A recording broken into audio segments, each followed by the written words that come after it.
दोस्तों एक बार फिर से हम आपके लिए BSF tradesman new vacancy 2025 form fill up apply online process की अपडेट लेके आ चुके हैं। किस तरह से आप बीएसएफ कांस्टेबल ट्रेड्समैन के 3588 खाली पदों के लिए अपने फॉर्म अप्लाई कर सकते हो। स्टेप बाय स्टेप कंप्लीट जानकारी आपको इस वीडियो में दी जाएगी। ऑनलाइन आवेदन करते समय अगर कैंडिडेट को कोई भी प्रॉब्लम आ रही है तो उसका हल आपको इस वीडियो में दे दिया जाएगा। ऑनलाइन अप्लाई करते समय आपको कुछ महत्वपूर्ण बातों को ध्यान में रखना होगा, तभी आपका फॉर्म भी सक्सेसफुली सबमिट हो पाएगा। अप्लाई करते समय कैंडिडेट को ओटीपी प्रॉब्लम आ रही है, ईमेल पर ओटीपी सेंड नहीं हो पा रहा है या फिर डोमिसाइल सर्टिफिकेट अपलोड करने में प्रॉब्लम आ रही है, उसका हल भी आपको इस वीडियो में दिया जाएगा। ऑनलाइन अप्लाई करते समय आपको कोई भी ऐसी गलती या फिर मिस्टेक नहीं करनी होगी जिसको करने से आपके फॉर्म रिजेक्ट हो सकते हैं। अप्लाई करते समय आप अपनी क्वालिफिकेशन की डिटेल किस प्रकार से फिल करोगे, कैसे आप एग्जाम सेंटर प्रेफरेंस दोगे, किस तरह से आप अपने डॉक्यूमेंट, फोटोग्राफ, सिग्नेचर और कितने केबी में अपलोड करोगे, फीस पेमेंट करते हुए रजिस्ट्रेशन से लेकर प्रिंट तक आपको किस प्रकार से अपना फॉर्म अप्लाई कर लेना होगा। पूरी जानकारी के लिए आपको ये वीडियो शुरू से लेके एंड तक बिना स्किप किए हुए देखनी होगी। इस वीडियो को कंप्लीटली देखने पर ही आपके सभी सवाल और डाउट क्लियर होंगे। तो चलिए दोस्तों, बिना कोई वक्त गंवाए शुरू करते हैं बीएसएफ ट्रेड्समैन फॉर्म फिलअप की पूरी जानकारी। फॉर्म भरने से पहले आपको सबसे पहले हमारी वेबसाइट आईएनडी सरकारी नौकरी के इस पेज पर विजिट करना होगा, जिसका लिंक आपको नीचे description plus first comment box में मिल जाएगा। और हमारे इस पेज पर विजिट करके आप यहां से बीएसएफ ट्रेड्समैन का फॉर्म अप्लाई कर सकते हो।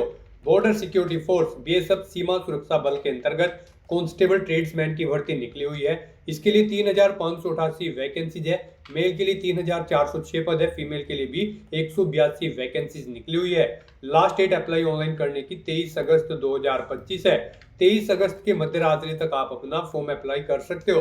21,700 से 69,100 लेवल 3 के अंतर्गत सैलरी है। 10वीं क्लास पास कैंडिडेट अप्लाई कर सकते हैं। 18 से 25 वर्ष आयु सीमा है। फीस जनरल ओबीसी डब्ल्यूएस के लिए 100 रुपए है। SC ST ESM फीमेल को फीस जमा नहीं करनी होगी।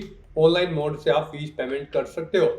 सिलेक्शन होगा physical standard test, physical efficiency test, document verification, trade test, written test और मेडिकल टेस्ट के आधार पे ऑनलाइन अप्लाई कर सकते हो। ऑल इंडिया से अप्लाई कर सकते हो।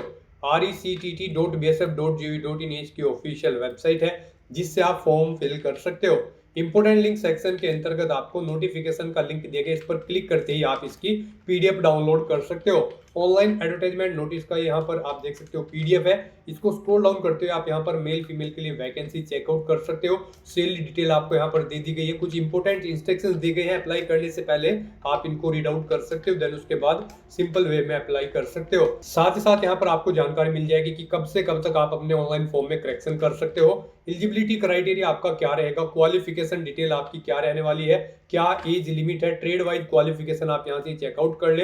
अलग अलग ट्रेड के लिए आपको यहाँ पर वैकेंसीज के साथ साथ में यहाँ पर क्वालिफिकेशन की डिटेल भी दे दी गई है। फिजिकल स्टैंडर्ड की जानकारी आपको यहाँ पर दी गई। मेल और फीमेल के लिए हाइट और चेस्ट की इंफॉर्मेशन आप चेकआउट कर ले। अलग अलग कैटेगरी के लिए यहाँ पर आपको इसमें फिजिकल एफिशिएंसी टेस्ट और फिजिकल स्टैंडर्ड टेस्ट की भी जानकारी मिल जाएगी। इसमें रेस आपकी क्या रहेगी मेल और फीमेल के लिए, वो आप चेकआउट कर ले। स्क्रॉल डाउन करते हुए यहाँ पर आपको एग्जामिनेशन पैटर्न दिया गया, सब्जेक्ट वाइज आप पूरा पैटर्न यहाँ से चेकआउट कर सकते हो। सिलेबस भी सब्जेक्ट वाइज आपको पीडीएफ में ही मिल जाएगा। ऑनलाइन आवेदन करते समय आपका किन किन कारणों से फॉर्म रिजेक्ट हो सकता है, वो सभी डिटेल आपको यहाँ पर मिल जाएगी। अप्लाई करते समय आपको अपने डॉक्यूमेंट, फोटोग्राफ, सिग्नेचर कैसे और कितने केबी में अपलोड करने होंगे, कंप्लीट इन्फॉर्मेशन आपको पीडीएफ में ही दे दी गई है। तो अप्लाई करने से पहले आपको ये नोटिफिकेशन की पीडीएफ पूरा पढ़ना अनिवार्य है। इसको पूरा पढ़ने से ही आपके सभी सवाल डाउट क्लियर होंगे। पीडीएफ रीड आउट करने के बाद में आपको अप्लाई ऑनलाइन लिंक पर क्लिक करना होगा, तो आपके सामने ऑनलाइन आवेदन करने का ये ऑफिशियल पोर्टल ओपन हो जाएगा। गाइस, यहाँ पर आने के बाद अगर आपने पहले से बीएसएफ की किसी भी भर्ती के लिए रजिस्ट्रेशन कर रखा है तो यहाँ पर आपको लॉगिन करके अपना फॉर्म अप्लाई करना है। उसके लिए यहाँ पर आपको कैंडिडेट लॉगिन का ये लिंक दिया गया है, आपको इस पर क्लिक करना है और आपके सामने लॉगिन का इंटरफेस ओपन हो जाएगा। यहाँ पर आने के बाद आपको अपनी ईमेल आईडी या फिर मोबाइल नंबर एंटर करना है, अपना पासवर्ड आपको एंटर करना है। I am not a robot इस चेकबॉक्स को आपको ओके करना है और फिर गाइस यहाँ पर आपको लॉगिन की स्टेप पर क्लिक करते हुए अपने डैशबोर्ड में लॉगिन कर लेना है और फिर वहां से आपको अपना फॉर्म अप्लाई करना है। और अगर आप बीएसएफ की किसी भी भर्ती के लिए फर्स्ट टाइम अप्लाई करने जा रहे हो तो सबसे पहले यहाँ पर आपको अपना रजिस्ट्रेशन करना होगा। उसके लिए यहाँ पर आपको सबसे पहले अपनी पर्सनल इन्फॉर्मेशन देनी है। गाइस यहाँ पर आपको इन स्टेप्स को कंप्लीट करते हुए अपना रजिस्ट्रेशन करना होगा। सबसे पहले यहाँ पर आपको अपनी पर्सनल इन्फॉर्मेशन देनी है, एड्रेस की डिटेल देनी है, फिर कुछ अन्य डिटेल्स देनी है, फिर क्वालिफिकेशन की डिटेल देनी है, उसके बाद आपको वर्क एक्सपीरियंस की डिटेल यहाँ पर देनी है और फिर यहाँ पर आपको अपने सर्टिफिकेट और डॉक्यूमेंट्स को अपलोड करना है और अपना क्राइटेरिया चेकआउट करते हुए आपको अपना फॉर्म अप्लाई कर देना है। तो इन स्टेप्स को यहाँ पर आपको कंप्लीट करना है अपना रजिस्ट्रेशन करने के लिए। तो पर्सनल इन्फॉर्मेशन में सबसे पहले यहाँ पर आपको अपना नाम एंटर करना है, फिर यहाँ पर आपको अपना मोबाइल नंबर एंटर करना है, उसके बाद आपको अपनी ईमेल आईडी यहाँ पर एंटर करनी है और उसके बाद आपको जनरेट ओटीपी के इस ऑप्शन पर क्लिक कर देना है। अब यहाँ पर आपके मोबाइल नंबर और ईमेल आईडी पर 2 ओटीपी आए होंगे। मोबाइल पर जो ओटीपी आया है वो आपको एंटर मोबाइल ओटीपी कॉलम में एंटर करना है और ईमेल पर जो ओटीपी आया है वो आपको एंटर ईमेल ओटीपी के इस कॉलम में एंटर करना है और उसके बाद गाइज आपको सबमिट के इस ऑप्शन पर क्लिक कर देना है। इस तरह से यहाँ पर आपका अकाउंट क्रिएट हो चुका है। आपकी ईमेल आईडी को आपका यूजर नेम और पासवर्ड आपकी रजिस्टर्ड ईमेल आईडी पर सबमिट कर दिया गया है। आपको उन्हें केयरफुली नोट डाउन करके रख लेना है फ्यूचर यूज के लिए। अब यहाँ पर आपको अपनी आइडेंटिटी डिटेल प्रोवाइड करनी है। यहाँ पर आप आधार कार्ड ऑप्शन सेलेक्ट करें अपनी आइडेंटिटी के लिए, यहाँ पर इसे प्रीफर किया गया है आपके लिए और फिर आप अपना आधार नंबर एंटर करें या फिर गाइस यहाँ पर आप अपनी कोई और आइडेंटिटी टाइप सेलेक्ट करें जैसे कि passport, PAN card, driving licence या फिर वोटर आईडी और उसका नंबर यहाँ पर आप एंटर कर दें। उसके बाद यहाँ पर आपको अपनी एडिशनल इन्फॉर्मेशन देनी है। यहाँ पर आपको अपनी डेट ऑफ बर्थ सेलेक्ट करनी है। उसके बाद यहाँ पर आपको अपनी नेशनलिटी ऑटोमेटिकली फिर मिल जाएगी इंडियन। उसके बाद यहाँ पर आपको अपने फादर का नाम एंटर करना है, मदर का नाम एंटर करना है। आपकी बॉडी पर कहीं कोई कट या तिल का निशान है उस पैलेस का नाम यहाँ पर आपको एंटर करना है। फिर यहाँ पर आपको अपना जेंडर सेलेक्ट करना है, मेल या फिर फीमेल। उसके बाद यहाँ पर आपको अपना मैरिटल स्टेटस सेलेक्ट करना है, आप मैरिड हो या फिर अनमैरिड। फिर यहाँ पर आपको अपनी डोमिसाइल डिटेल प्रोवाइड करनी है। यहाँ पर आपसे पूछा गया है कि क्या आपके पास डोमिसाइल सर्टिफिकेट है, अगर है तो आप यस करेंगे और फिर यहाँ पर आप अपना डोमिसाइल किस स्टेट से आपको इशू हुआ है वो स्टेट यहाँ पर आप सेलेक्ट करेंगे। डोमिसाइल सर्टिफिकेट का अपना नंबर यहाँ पर आप एंटर करेंगे और अगर आपके पास डोमिसाइल नहीं है तो आप सिंपली नो ऑप्शन सेलेक्ट करेंगे। उसके बाद यहाँ पर आपको अपनी कैटेगरी की डिटेल प्रोवाइड करनी है। यहाँ पर आपको सबसे पहले अपना रिलीजन सेलेक्ट कर लेना है, फिर यहाँ पर आपको अपनी कैटेगरी सेलेक्ट करनी है, SC, ST, OBC, EWS या फिर अनरिजर्व। आप अपने अकॉर्डिंग ऑप्शन सेलेक्ट करें। अगर आप रिजर्व कैटेगरी के अंतर्गत आते हैं तो फिर यहाँ पर आपको अपना रिजर्व कैटेगरी का यानी कि कास्ट सर्टिफिकेट नंबर देना है। वो आपको किस स्टेट से इशू हुआ है वो स्टेट यहाँ पर आपको सेलेक्ट कर लेना है। उसके बाद यहाँ पर आपको डिस्ट्रिक्ट सेलेक्ट करना है। उसके बाद यहाँ पर आपको अपना इशूइंग अथॉरिटी आपको किसने जारी किया है ये आपका प्रमाण पत्र, उस अथॉरिटी का नाम यहाँ पर आपको सिलेक्ट करना है। वो यहाँ पर डिस्ट्रिक्ट मैजिस्ट्रेट है, सिटी मैजिस्ट्रेट या फिर कलेक्टर, आप अपने अकॉर्डिंग ऑप्शन सेलेक्ट करें। फिर यहाँ पर प्रमाण पत्र जारी करने की तिथि आप सेलेक्ट करें। फिर यहाँ पर आपको भर्ती का तरीका, मोड ऑफ रिक्रूटमेंट सेलेक्ट करना है। अगर आप ESM कैंडिडेट हैं, एक्स सर्विसमैन आप सेलेक्ट करेंगे। गवर्नमेंट एम्प्लॉय है तो गवर्नमेंट एम्प्लॉय ऑप्शन सेलेक्ट करेंगे। BSF के डिपार्टमेंटल कैंडिडेट हैं तो ये ऑप्शन सेलेक्ट करेंगे और इनमें से अगर आप नहीं है तो फिर यहाँ पर आपको direct entry DE option select करना है। फिर यहाँ पर आपको अपनी रिजर्वेशन के लिए सब कैटेगरी की डिटेल देनी है। यहाँ पर आपसे पूछा गया कि क्या आप एक्स सर्विसमैन कैंडिडेट हैं, यहाँ पर आपको नो ही ऑप्शन सेलेक्ट होगा। अगर यहाँ पर आपने मोड ऑफ रिक्रूटमेंट में डायरेक्ट एंट्री ऑप्शन सेलेक्ट किया है और अगर यहाँ पर आप एक्स सर्विसमैन या फिर गवर्नमेंट एम्प्लॉय या फिर BSF डिपार्टमेंटल ऑप्शन सेलेक्ट करेंगे तो यहाँ पर आपको येस या नो ऑप्शन सेलेक्ट होंगे। फिर आप येस करके अपनी डिटेल्स यहाँ पर प्रोवाइड कर सकते हैं अपनी सर्विस की और डिपार्टमेंटल में भी आपको येस ऑप्शन सेलेक्ट हो जाएगा अगर यहाँ पर आप डिपार्टमेंटल कैंडिडेट होंगे। फिर यहाँ पर आपको अपनी डिटेल प्रोवाइड करनी होगी सर्विस की। नहीं तो यहाँ पर अगर आप डायरेक्टली एंट्री ले रहे हैं तो यहाँ पर आपको नो ही ऑप्शन शो होंगे। इस तरह से अपनी ये सभी डिटेल्स फिल करने के बाद फिर आपको सेव एंड नेक्स्ट के इस ऑप्शन पर क्लिक कर देना है। नेक्स्ट यहाँ पर आपको अपने एड्रेस की डिटेल देनी है। यहाँ पर आपको अपना परमानेंट एड्रेस एंटर करना है। उसके बाद आपको अपना कोरोस्पोंडेंस एड्रेस एंटर करना है और अगर आपका कोरोस्पोंडेंस एड्रेस आपके परमानेंट एड्रेस के अकॉर्डिंग सेम है तो यहाँ पर आप सेम एज परमानेंट एड्रेस के चेकबॉक्स को ओके कर देंगे। ऑटोमेटिकली आपका कोरोस्पोंडेंस एड्रेस आपके परमानेंट एड्रेस के अकॉर्डिंग फिल हो जाएगा और उसके बाद फिर गाइज आपको इस पेज को नीचे स्क्रॉल डाउन करते हुए सेव एंड नेक्स्ट के ऑप्शन पर क्लिक कर देना है। नेक्स्ट आपके सामने कुछ इस तरह से इंटरफेस शो होगा। अब यहाँ पर आपको अपनी कुछ अन्य और डिटेल्स प्रोवाइड करनी है। यहाँ पर आपसे पूछा गया कि क्या आपके पास NCC का C प्रमाण पत्र है, अगर है तो आप यस करेंगे। फिर आपसे पूछा गया कि क्या आपके पास A सर्टिफिकेट भी है NCC का, अगर है तो आप यस करेंगे। और फिर उसकी डेट यहाँ पर आप सिलेक्ट कर लेंगे। यहाँ पर आप सिलेक्ट करें किस डेट को आपका प्रमाण पत्र आपको इशू हुआ है। उसके बाद यहाँ पर आपसे पूछा गया कि क्या आपके पास बी सर्टिफिकेट भी है, अगर है तो यस करें और उसकी डेट भी यहाँ पर आप सिलेक्ट कर लें। फिर आपसे पूछा गया कि क्या आपके पास सी सर्टिफिकेट भी है एनसीसी का, अगर है तो आप यस करें और उसे प्राप्त करने की डेट भी यहाँ पर आप सिलेक्ट कर लें। और गाइज अगर आपके पास एनसीसी का सी प्रमाण पत्र नहीं है तो सिंपली यहाँ पर आप नो ऑप्शन सिलेक्ट करेंगे। फिर आगे की डिटेल आपको नहीं देनी होगी। उसके बाद आपसे पूछा गया है कि क्या आपके पास कोई स्पोर्ट अचीवमेंट खेल की उपलब्धि है, अगर है तो आप यस करें और फिर उसकी डिटेल यहाँ पर आप प्रोवाइड कराएं। जैसे कि यहाँ पर आपसे पूछा गया है आपके पास कौन कौन सी खेल की उपलब्धि है, यहाँ पर आप सिलेक्ट करें किस गेम में आपके पास उपलब्धि है, boxing, judo, swimming, kabaddi, water sport, wushu या फिर जिम्नास्टिक। आप अपने अकॉर्डिंग यहाँ पर ऑप्शन सिलेक्ट करें। यहाँ पर आप बताएं आपने इंटरनेशनल लेवल पर खेला है ये गेम या फिर नेशनल लेवल पर या फिर all India inter university tournament या फिर नेशनल गेम्स या फिर स्पोर्ट्स फॉर स्कूल। आप अपने अकॉर्डिंग यहाँ पर ऑप्शन सेलेक्ट करें। उसके बाद यहाँ पर आपसे पूछा गया है आपको क्या एक से ज़्यादा खेल में उपलब्धि प्राप्त है, तो दूसरा खेल यहाँ पर आपको सिलेक्ट कर लेना है। उसके बाद उसकी डिटेल भी आपको देनी है, आपने उसे नेशनल, इंटरनेशनल या फिर स्कूल लेवल जिस भी लेवल पर खेला है आप अपने अकॉर्डिंग ऑप्शन सेलेक्ट कर लें। फिर यहाँ पर आपको अपने फिजिकल स्टैंडर्ड की डिटेल प्रोवाइड करनी है। यहाँ पर आपको अपनी हाइट सेंटीमीटर में एंटर करनी है। फिर यहाँ पर आपको अपनी चेस्ट एंटर करनी है, आपकी चेस्ट कितनी है ये केवल मेल कैंडिडेट को यहाँ पर एंटर करना होगा। उसके बाद यहाँ पर आपको अपना वजन किलोग्राम में एंटर करना है, कितने किलो वजन आपका है। फिर यहाँ पर आपसे पूछा गया कि क्या आपके ऊपर कोई क्रिमिनल केस चल रहा है, अगर चल रहा है तो आप यस करेंगे। और फिर आपसे पूछा गया कि क्या उसकी प्रोसीडिंग कंप्लीट हो चुकी है, अगर हो चुकी है तो यस करें, नहीं तो नो ऑप्शन सेलेक्ट करें। उसकी डिटेल यहाँ पर आप प्रोवाइड कराएं और अगर आपके ऊपर कोई क्रिमिनल केस नहीं है तो सिंपली यहाँ पर आप नो ऑप्शन सेलेक्ट करेंगे। इस तरह से अपनी डिटेल्स यहाँ पर फिल करने के बाद फिर गाइज आपको सेव एंड नेक्स्ट के ऑप्शन पर क्लिक कर देना है। नेक्स्ट यहाँ पर आपको अपनी क्वालिफिकेशन की डिटेल प्रोवाइड करनी है। सबसे पहले यहाँ पर आपको अपनी क्वालिफिकेशन का टाइप सेलेक्ट करना है। यहाँ पर आपने जो भी क्वालिफिकेशन की है जैसे कि 10वीं क्लास, 12वीं class, diploma, graduate, post graduate, यहाँ पर आपने जो भी अपनी हायर क्वालिफिकेशन की हुई है उस तक की सभी डिटेल्स आपको वन बाय वन करके यहाँ पर सिलेक्ट करके उसे ऐड कर देना है। जैसे कि सबसे पहले यहाँ पर आपको अपनी 10वीं क्लास की डिटेल प्रोवाइड करनी होगी। उसके बाद यहाँ पर आपको अपना सर्टिफिकेट नंबर देना होगा 10वीं क्लास का। फिर यहाँ पर आपको पासिंग ईयर सेलेक्ट करना है, कब आपने अपनी 10वीं क्लास पास आउट की है। उसके बाद गाइस यहाँ पर आपको स्टेट सेलेक्ट करना है, जिस स्टेट से आपने अपनी 10वीं क्लास पास आउट की है। फिर यहाँ पर आपको बोर्ड या यूनिवर्सिटी का नाम सेलेक्ट करना है जिससे आपने अपनी क्वालिफिकेशन पास आउट की है। और उसके बाद गाइस यहाँ पर आपको ऐड के इस ऑप्शन पर क्लिक करते हुए अपनी क्वालिफिकेशन की डिटेल ऐड कर देनी है। इस तरह से यहाँ पर आपकी क्वालिफिकेशन ऐड हो जाएगी। इसे अगर आप एडिट करना चाहते हैं तो पेंसिल के इस ऑप्शन पर क्लिक करके एडिट कर सकते हैं, डिलीट करना चाहते हैं तो आप डिलीट कर सकते हैं। तो इस तरह से यहाँ पर आपको वन बाय वन करके आपको अपनी हायर क्वालिफिकेशन तक की सभी क्वालिफिकेशन की डिटेल यहाँ पर प्रोवाइड कर देनी है।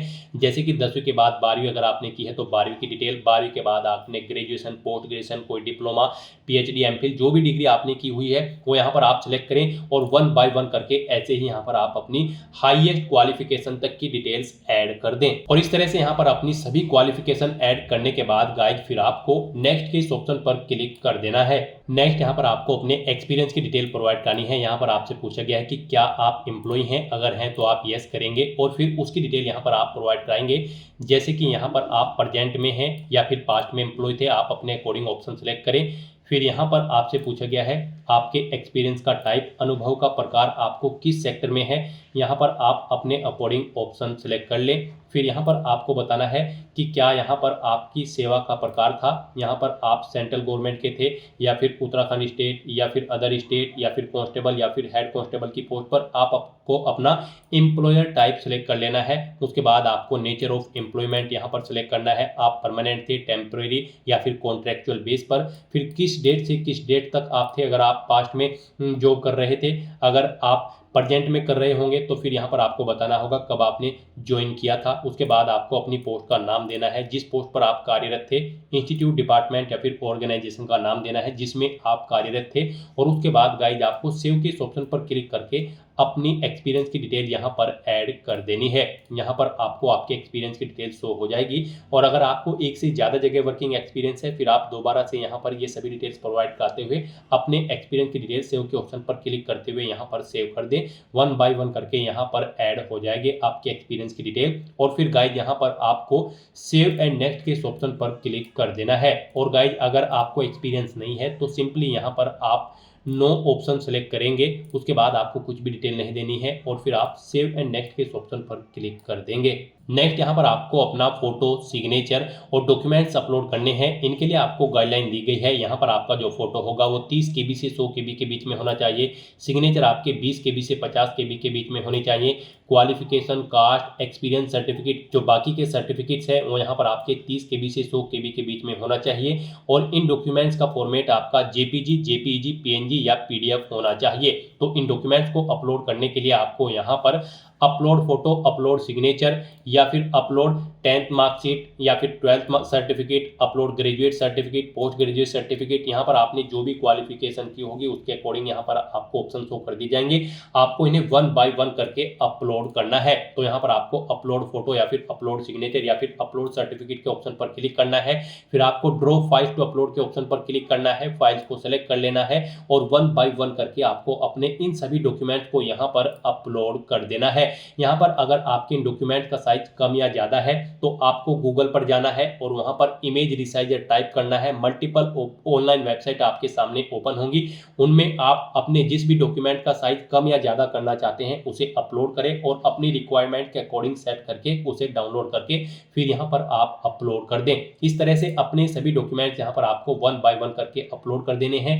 फिर आपको इस पेज को नीचे स्क्रॉल डाउन करना है, आई डू हर्बी डिक्लेयर के चेकबॉक्स को ओके करना है और फिर गाइड आपको सेव एंड नेक्स्ट के ऑप्शन पर क्लिक कर देना है। नेक्स्ट आपके सामने कुछ इस तरह से इंटरफेस शो होगा। यहाँ पर आपका रजिस्ट्रेशन सक्सेसफुली कंप्लीट हो चुका है BSF के पोर्टल पर। अब यहाँ पर आप जिस भी भर्ती के लिए अप्लाई कर रही हैं BSF की, उसके लिए आपको पोस्ट सेलेक्ट करनी है। यहाँ पर हम आपको BSF कांस्टेबल ट्रेड्समैन की भर्ती के लिए अप्लाई करके दिखा रहे हैं। तो यहाँ पर आपको पोस्ट सेलेक्ट करनी है। कांस्टेबल की किस ट्रेड के लिए आप अप्लाई करने जा रहे हैं, आप यहाँ पर ट्रेड सेलेक्ट करें, पोस्ट सेलेक्ट करें। जैसे कि अगर आप कांस्टेबल कुक सेलेक्ट करते हैं तो फिर यहाँ पर आपको जो भी आप पोस्ट सेलेक्ट करेंगे उसके अकॉर्डिंग जो उसकी रिक्वायर्ड क्वालिफिकेशन, एक्सपीरियंस या फिर इसेंशियल क्वालिफिकेशन है वो यहाँ पर आपको शो कर दी जाएगी। उनकी डिटेल आपको देनी है। यहाँ पर इस पोस्ट के लिए आपसे पूछा गया है कि क्या आपने 10वीं क्लास या फिर इसके इक्विवेलेंट कोई एग्जाम पास आउट कर रखा है किसी रिकॉग्नाइज्ड बोर्ड से, जो कि रिक्वायर्ड है इस पोस्ट पर अप्लाई करने के लिए। तो यहाँ पर आपको यस ऑप्शन सेलेक्ट करना है, तभी आप अप्लाई कर पाओगे। उसके बाद यहाँ पर आपसे पूछा गया है कांस्टेबल कुक की पोस्ट पर अप्लाई करने के लिए आपने national skill qualification framework NSQF level 1 का कोर्स कंप्लीट कर रखा है फूड प्रोडक्शन में, या फिर kitchen from national skill development corporation से, या फिर किसी इंस्टीट्यूट, रिकॉग्नाइज्ड इंस्टीट्यूट से जो कि नेशनल रिकॉग्नाइज्ड डेवलपमेंट कॉर्पोरेशन हो। तो यहाँ पर भी आपको यस ऑप्शन सेलेक्ट करना है। उसके बाद यहाँ पर आपने जो रजिस्ट्रेशन करते समय अपनी फिजिकल डिटेल्स प्रोवाइड कराई थी वो यहाँ पर आपको शो कर दी गई है, जैसे कि आपकी हाइट, चेस्ट और वजन। और यहाँ पर आपको अब अपनी कैटेगरी सेलेक्ट कर लेनी है।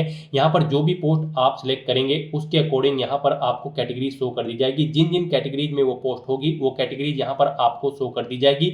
यहाँ पर आप अपने अकॉर्डिंग अपनी कैटेगरी सेलेक्ट करें। उसके बाद यहाँ पर आपको अपना डोमिसाइल सर्टिफिकेट अपलोड करना है। आप अपलोड डोमिसाइल सर्टिफिकेट के ऑप्शन पर क्लिक करें और यहाँ पर ड्रॉप फाइल्स के ऑप्शन पर क्लिक करें, फाइल को सेलेक्ट करें और अपना डोमिसाइल सर्टिफिकेट अपलोड कर दें। डोमिसाइल सर्टिफिकेट आपका JPG, JPEG, PNG या फिर PDF फॉर्मेट में होना चाहिए। और इस तरह से अपने डिटेल्स यहाँ पर प्रोवाइड करने के बाद फिर आपको सेव एंड नेक्स्ट के ऑप्शन पर क्लिक कर देना है। नेक्स्ट आपके सामने कुछ इस तरह से इंटरफेस शो होगा। आपको आपके एप्लीकेशन फॉर्म का पूरा प्रीव्यू यहाँ पर शो कर दिया गया है। आपको सभी डिटेल्स केयरफुली चेकआउट करनी है। कहीं पर कोई मिस्टेक है तो आप बैक बटन पर क्लिक करके एडिट कर सकते हैं। और अगर सभी चीजें ओके हैं तो यहाँ पर बस अब आपको अपना पैलेस एंटर करना है। उसके बाद यहाँ पर आपको अपना सेंटर सेलेक्ट करना है। उसके बाद यहाँ पर आपको आपकी कैटेगरी के अकॉर्डिंग एप्लीकेशन फीस का अमाउंट शो कर दिया जाएगा। गाइस यहाँ पर रिजर्व कैटेगरी कैंडिडेट के लिए केवल पोर्टल चार्जेज हैं और अनरिजर्व कैटेगरी कैंडिडेट के लिए यहाँ पर 100 रुपये plus portal charges application fees के रूप में रखे गए हैं। तो यहाँ पर आपको ये चार्जेस देने होंगे। उसके लिए यहाँ पर आपको HDFC bank PG option select मिलेगा। आपको इस चेकबॉक्स को ओके करना है, आई हर्बी डिक्लेयर दैट। उसके बाद गाइस आपको पे नाउ के इस ऑप्शन पर क्लिक कर देना है। फिर आपको दोबारा से एग्री एंड पे के इस ऑप्शन पर क्लिक करना है। नेक्स्ट आपके सामने फीस पेमेंट का इंटरफेस ओपन हो जाएगा। गाइस यहाँ पर आप debit card, credit card, net banking, wallet या फिर यूपीआई के माध्यम से अपना फीस पेमेंट कर सकते हो। यहाँ पर आपके लिए सबसे बेस्ट ऑप्शन यूपीआई का रहेगा। आप यूपीआई के इस ऑप्शन पर क्लिक करें और यहाँ पर आप अपनी यूपीआई आईडी या फिर मोबाइल नंबर एंटर करके पे नाउ के ऑप्शन पर क्लिक करते हुए अपना फीस पेमेंट कर दें, या फिर क्यूआर कोड के थ्रू भी आप अपना फीस पेमेंट कर सकते हैं। आप जनरेट क्यूआर के इस ऑप्शन पर क्लिक करें। ये क्यूआर कोड यहाँ पर आपको शो होगा, आप इसे अपने यूपीआई से स्कैन करें और अपना फीस पेमेंट कर दें। सक्सेसफुली फीस पेमेंट करने के बाद यहाँ पर आपके सामने मैसेज शो हो जाएगा, आपका फीस पेमेंट यहाँ पर सक्सेसफुली कंप्लीट हो चुका है। अब यहाँ पर आप प्रिंट के इस ऑप्शन पर क्लिक करते हुए अपने एप्लीकेशन फॉर्म का एक हार्ड कॉपी प्रिंट आउट ले सकते हैं, फ्यूचर यूज के लिए, फ्यूचर रेफरेंस के लिए। और उसके बाद गाइस यहाँ पर आपको बैक टू होम के इस ऑप्शन पर क्लिक करना है। फिर आपको आपके डैशबोर्ड में डायरेक्ट कर दिया जाएगा। यहाँ से आप चेकआउट कर सकते हो। आपका कांस्टेबल ट्रेड्समैन की पोस्ट के लिए जो फॉर्म था वो सक्सेसफुली यहाँ पर सबमिट हो चुका है। एप्लीकेशन स्टेटस में आपको सबमिटेड ऑप्शन शो कर दिया जाएगा। यहाँ पर आप अपनी एप्लीकेशन फीस का पेमेंट भी कर चुके हो, उसके लिए आपको पेड ऑप्शन यहाँ पर शो कर दिया जाएगा, यानी कि आप इस भर्ती के लिए सक्सेसफुली अपना फॉर्म अप्लाई कर चुके हो। तो दोस्तों ऐसे आप अपना बीएसएफ कांस्टेबल 3588 पोस्ट के लिए फॉर्म अप्लाई कर सकते हो, स्टेप बाय स्टेप, बिना कोई मिस्टेक किए हुए। आज की इस वीडियो में बस इतना ही। आई होप ये वीडियो आपको पसंद आई होगी। अगर पसंद आई हो तो इसे लाइक और शेयर करें। चैनल पर नए हो तो इसे सब्सक्राइब कर लें। Thanks for watching.